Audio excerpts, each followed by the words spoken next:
थांबा, हे असे प्रोटीन सप्लिमेंट्स घेत आहे? मग मी काय सांगतो ते ऐकाच. भारतात विकल्या जाणाऱ्या 70% प्रोटीन पावडरच्या लेबलवरती जे लिहिलेलं असतं ते खरं नसतंच आणि 14% प्रॉडक्ट्समध्ये तर डायरेक्ट टॉक्झिन्स आढळलेले आहेत. हे मी म्हणत नाहीये, हे सांगतंय भारतातील एक पीअर रिव्ह्यूड संशोधन, ते म्हणजे सिटिझन्स प्रोटीन प्रोजेक्ट 2024.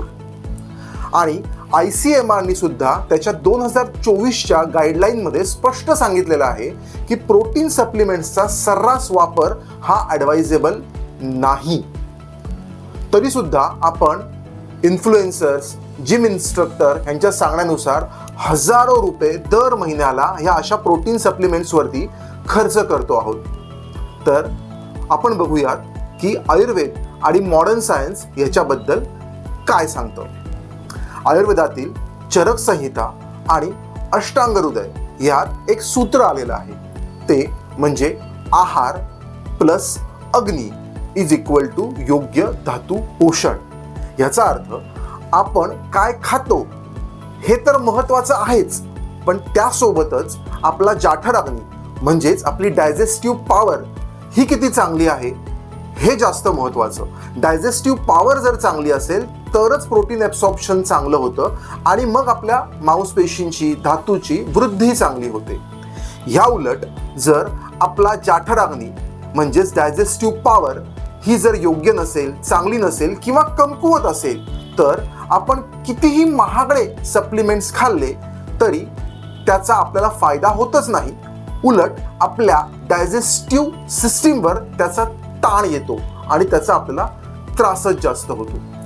आयुर्वेद असं सांगतो की जर तुमची डायजेस्टिव्ह पॉवर, जाठर अग्नी ही चांगली असेल तर नुसत्या मुगाच्या डाळीच्या खिचडीतून सुद्धा तुम्हाला जरुरी प्रोटीन हे पूर्णपणे मिळू शकतं. मग हे असे सप्लिमेंट्स कोणी खाल्ले पाहिजेत? तर एक म्हणजे ॲथलीट्स, ज्यांचा इंटेन्स फिजिकल रुटीन आहे, अशा लोकांनी वैद्यकीय सल्ल्यानुसार योग्य ते प्रोटीन खाल्लं पाहिजे. दुसरे लोक म्हणजे जे एखाद्या सिरियस आजारातनं उठलेले आहेत किंवा ज्यांची एखादी सर्जरी झालेली आहे, त्यानंतर रॅपिड टिश्यू रिपेअर होण्यासाठी म्हणून त्यांनी प्रोटीन सप्लिमेंट्स खाल्ले पाहिजे. आणि तिसरं म्हणजे कुठल्या तरी आजारासाठी किंवा इतर कुठला तरी स्पेसिफिक डाएट प्लॅन कोणी फॉलो करत आहे किंवा कोणी वेगन डाएटवरती आहे आणि मग त्यामुळे त्यांच्यामध्ये एक मोठा प्रोटीन गॅप निर्माण झालेला आहे आणि हे जर का थरो कन्सल्टेशन नंतर सिद्ध झालेलं आहे तर अशा लोकांनी प्रोटीन सप्लिमेंट्स हे खाल्ले पाहिजे. बाकी 80% लोकांना प्रोटीन सप्लिमेंट्स खायची गरजच नाही. त्यांना महत्त्वाचं आहे ते म्हणजे योग्य आहार आणि उत्तम पचनशक्ती मेंटेन करणं. मग या सप्लिमेंट्सच्या ऐवजी काय खाल्लं पाहिजे? तर सगळ्या प्रकारच्या डाळी, तसंच मोड आलेली कडधान्य, दूध, दही, तूप, शहाळ्याचं पाणी. जर तुम्ही नॉनव्हेज खात असाल तर एग्स म्हणजे अंडी, तसंच नॉनव्हेजचे प्रकार फिश, चिकन, मटन या गोष्टीतनं आपल्याला प्रोटीन्स मिळतात. पण ह्या सगळ्या गोष्टी खाताना आपल्या प्रकृतीचा आणि आपल्या अग्नीचा योग्य विचार होणं हे खूप गरजेचं आहे. सो ही रील तुमच्या मित्रमैत्रिणींना जे प्रोटीन्सच्या आहारी गेलेले आहेत त्या लोकांना जरूर पाठवा, म्हणजे ते त्यांचा इन्फॉर्म डिसिजन घेऊ शकतील. तसंच जर तुमचा अग्नी कसा बळकट करायचा किंवा प्रकृतीनुसार कसा आहार घ्यायचा ह्याविषयी तुम्हाला अधिक माहिती हवी असेल तर आम्हाला आमच्या नंबर्सवरती कॉन्टॅक्ट करा. तसंच ह्या रीलवरती अग्नी किंवा डायजेस्टिव्ह पॉवर असं कमेंट करा.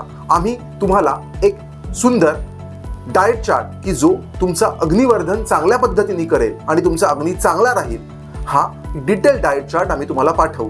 पण तो तुमच्या पर्सनल मेलबॉक्समध्ये येण्यासाठी आम्हाला फॉलो जरूर करा.